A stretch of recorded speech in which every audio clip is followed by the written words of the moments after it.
Being the next Ronaldo is quite simply a curse, especially if you go around addressing the claims, or even worse, if you're literally from the same country as him and the same academy, following the exact same career path, breaking the same records at the same clubs with the same coaches, even becoming close friends with him and living together for years. Of course, after all of that, the comparisons, the pressure, it's gonna be unbeatable. It's a man standing in the shoulders of a giant. That's exactly what happened to Nani. I remember literally reading about him saying he believed he could be better than Ronaldo, that his goal was to become the world's best player, but by the time he entered his prime, it was a different story. Now they wrote of a man whose name had been forgotten. At the eyes of the Man United fans and coach Sir Alex Ferguson, Nani was no longer Nani. He was simply not Ronaldo. With a childhood story like his, it only becomes sadder that he never was given a proper shot at showing the world who he was worth. But regardless, this was the life of Luis Nani. Enjoy. Nani began telling his story by saying, well, it all started because we were starving. He was sharing a single room with his mom and 8 siblings. The whole house was infested with rats and geckos. They barely had any food, he barely had any clothes. And if he left the house, he was only met with more misery. I once heard him say, normally people hear an ambulance and check to see what's happening. In a tough neighborhood, that doesn't happen. When I heard an ambulance, I ran away. I was afraid of what I could see. If 8 siblings weren't enough, Nani actually had 16 in total. His father had 8 more children living in Cape Verde. But one day, he went to check on them and he never came back. From there on out, his big brother took his place, keeping Nani safe, but still, he never managed to fully get him under control. From stealing bikes to riding around in cars stolen by his friends, it was hard to steer clear from trouble in a place like that. One day, his brother told him he knew where they could get free food. He said that on the other side of town, people just gave you food if you asked. Nani was shocked, and so he followed him. Upon finding a Pizza Hut, they begged the cashier for a slice. She said she couldn't, but then she came outside with a full pizza. They were ecstatic. Nani even said, I can still taste that pizza to this day. Only those who have felt true hunger will understand. But that wasn't even the best thing that happened that day. The woman heard that they played football and called her friend asking for a favor. Sooner than later, she had gotten Nani's brother a trial at Sporting CP. But then, it took him a month to show up there. Nani was pissed. How could he waste an opportunity like this? But what I think Nani didn't realize was that his brother didn't miss it by choice. He was just too busy taking care of Nani himself to follow his own dreams. Regardless, soon Nani had his own chance. His best friend Sabine walked past him and told him, hey, we're going for trials at this club, wanna come? Nani rushed home trying to find clothes, but there was nothing suitable, so in an act of desperation, he put on a t-shirt, some jeans over a pair of shorts, and a pair of leather shoes like the ones he'd wear to a wedding, and went looking for his friends. They had already taken the train, but Nani couldn't afford the tickets, so instead, he ran 3 miles all the way to the stadium, even though it was raining outside, and when he arrived, everyone was mocking him. What is this guy wearing? But as soon as they began playing, they were all in awe of Nani's skills, and so the coach asked him, how did you get here? Nani replied, I ran. The moment he heard this, he handed him a makeshift contract, asked him to sign, and told him, come back tomorrow, I'll give you a proper kit. It had only been 10 minutes since he had arrived. Nani was at Real Massamá for 7 years. It was then that his mom left for the Netherlands, leaving them behind once again. For years, Nani woke up every morning at 7 a.m. to run sprints, always on an empty stomach. When he wasn't at Massamá, he was playing street football tournaments. Once, he played at Bairro 6 de Maio when there were police everywhere. They just happened to begin to raid the houses as the match started. The entire team was scared. By halftime, they were losing 9-2. But then their coach said, nothing outside the pitch matters. Let go of any worries and focus on the ball. And the showboating started. Out of nowhere, even the home fans were supporting them. By the end, the result was 16-2. As Nani walked off the pitch, a girl handed him a paper. It was like, what am I supposed to do with this? And the coach replied, sign it. One day that signature is gonna be worth $1 million. But unfortunately, he was wrong. He had signed with his real name, Luis. Soon the big clubs came knocking on his door, but things got complicated. Benfica told him they would send a scout to watch him, but he never showed up, so Nani joined Sporting instead. But then Benfica came back asking him to join as well, and suddenly he was playing at both at the same time, never saying a word about it to anyone. It was then that his friend Sabino, who was also at Sporting, introduced him to the older players. One of them heard Nani could do a backflip and kept pestering him to do one. Eventually, though very embarrassed, Nani fulfilled his wish and they became friends, joking around on a bus, with the older kid always helping him whenever he needed. That kid was Cristiano Ronaldo. One day, Nani was dismissed by the club. Ronaldo was waiting for him in the corridor when he got the news, and he just began yelling at everyone that they were making a huge mistake, that Nani was at minimum a top 5 player in the whole academy. And though they didn't listen at first, soon they reverted their decision and called Nani up. But this time, he had to pick between Benfica and Sporting as the sessions overlapped, and since his friends were all at Sporting, he risked it all and went with the club who had rejected him. Thankfully, it paid off. However, a year later, everything was different. Ronaldo had now joined Man United for 15 million euros, the most expensive teenager in Premier League history. There was no one left to fill his shoes, and so Nani was handed his first contract and joined the first team a year later. Before he had even played his first match, he was already being tasked with replacing the irreplaceable. Still, with his first bit of money, Nani bought a flight to Cape Verde and went looking for his dad. He thought he would find a man who had abandoned him, but instead, he found a man longing for his family. Turns out, he had been stuck in Cape Verde for years after he ran into problems with his visa. Thankfully, Nani had found him again. In his 2 seasons with Sporting, his numbers weren't mind-blowing. He struggled physically now playing with the big boys. He was even mocked for not being able to lift 20 kilos at the gym. They asked him, "What have they been feeding you?" Little did they know, the answer was, well, nothing.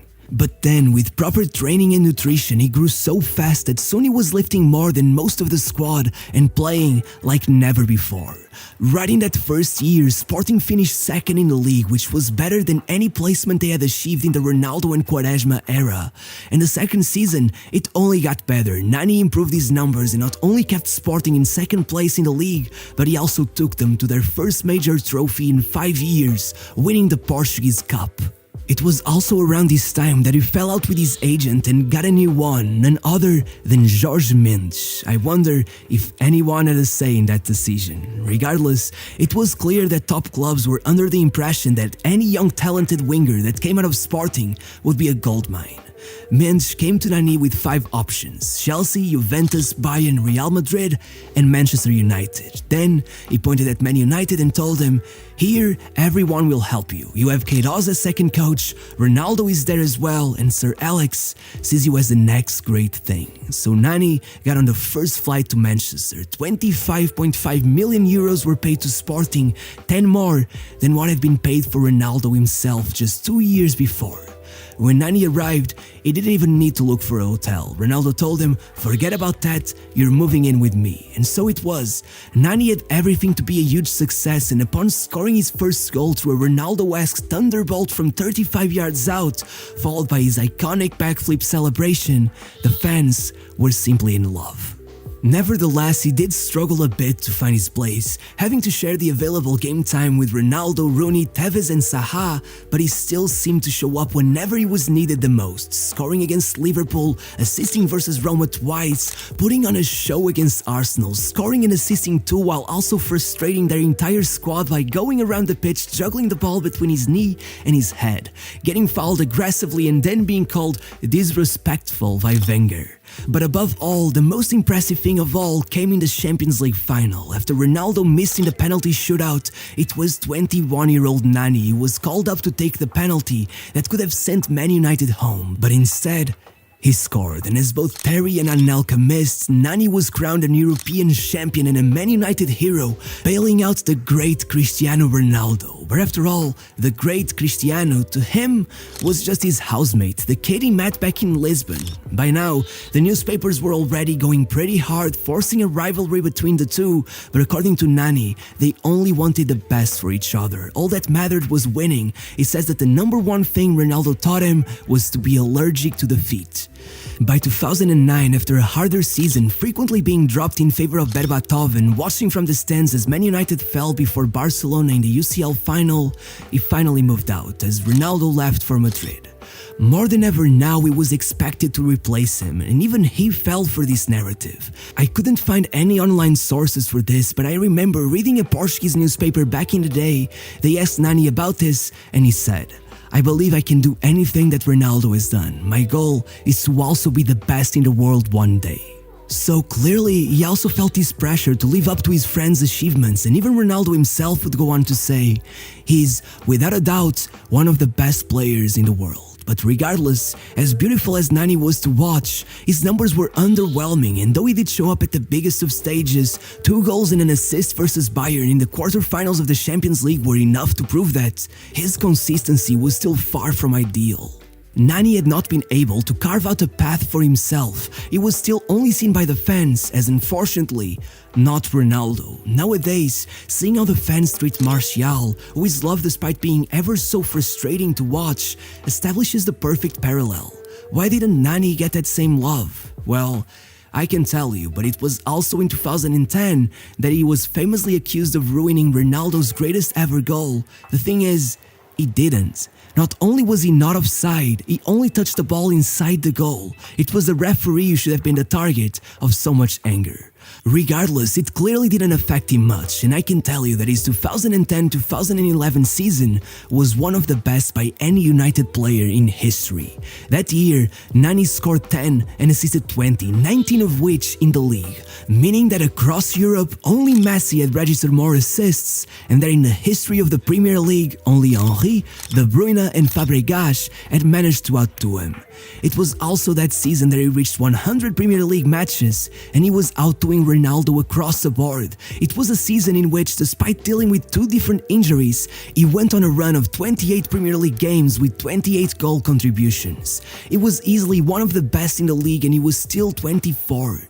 Only 2 years older than Ronaldo was when he had his first world-class season, but yet, his treatment was different. Though he did win Man United's Player of the Year award, he was snubbed of even a nomination to the PFA Player of the Year award in favor of players like Scott Parker and Charlie Adam, while being nominated for Young Player of the Year, only to lose out to Jack Wilshere, who had much inferior numbers to those of Nani, and to make it all worse, then, out of nowhere, he was dropped to the bench in the Champions League final. At least, he did get a place in the Team of the Year and later a nomination to the Ballon d'Or, but that wasn't enough to satisfy him after such unfairness.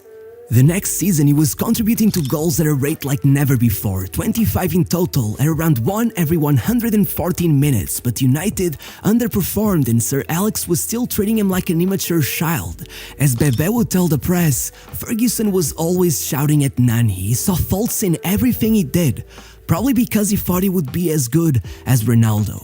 And so the next season, Nani finally broke, playing the full 90 just 6 times, falling victim to an hamstring injury in what was Sir Alex's final season. With his departure, Nani looked for a way out, but Man United stopped him. New coach David Moyes told him he would be the star of the team, but then players like Tom Cleverley and Danny Welbeck had more minutes than him. Then a move to Juve was set up, and in the final minutes of the transfer market, they blocked the move and once again forced him to stay. But then Nani had enough of Van Gaal, and by the end of the season he was leaving through the back door as Van Gaal damn near begged him to stay. What many had failed to see is that they were letting go of the greatest assist provider in the history of the club. Cantona, Beckham, Giggs, no one managed a higher assist providing frequency than Nani, and across the history of the Premier League, only Fabregas had done better. It is what it is. Regardless, he moved to Sporting, won another Portuguese Cup, and then went on to Fenerbahce, giving it all in hopes of a call-up to the Euro 2016. At the tournament, things didn't go well. Portugal repeatedly failed to win a match under the 90-minute mark, but Nani was always there, putting up numbers in draws against Iceland, Poland and Hungary, as well as against Wales in the semi-final. When it was time to face France in the final, it was a match that could define his career, but of course, as Ronaldo went down to the ground injured, he handed the captain armband to who else but Nani. Ironic as it was, in the greatest match of his career, he would literally have to play the role of the man whose shadow he had been running from all his life. Regardless of how he played that night, in the end Portugal were champions of Europe. Ronaldo had achieved his greatest dream, and once the emotions had calmed down, he went over to Nani, thanked him for everything, and handed him the silver boot as a gesture of gratitude. It had all gone full circle. From there on out came short-lived moves to Valencia and Lazio, and with one final hurrah, upon finding Sporting in total disarray with every star player leaving the club after fans had broken into the training ground and beaten them up, he joined the club, rejecting millionaire deals at Qatar and China to try to keep his team afloat, and somehow he managed to take them to another Portuguese Cup title, before leaving to play at Orlando City for 3 years, then another at Venezia, and now Melbourne victory all the way in Australia. It seems the final day is near.